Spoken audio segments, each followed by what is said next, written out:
الزمالك اداؤه بقاله من بدايه ايه، بدايه الموسم ولا بدايه الشهر؟ يعني بدايه السنه حتى الان نادي الزمالك ما كسبش غير، يعني بنتكلم ماتشين تقريبا.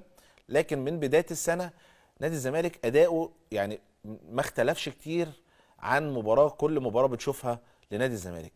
غياب روح من وجهه نظري، غياب اداء فني، غياب في كل شيء حتى بما فيها فيريرا. ايه اللي بيحصل بالنسبه لنادي الزمالك وبطولات افريقيا؟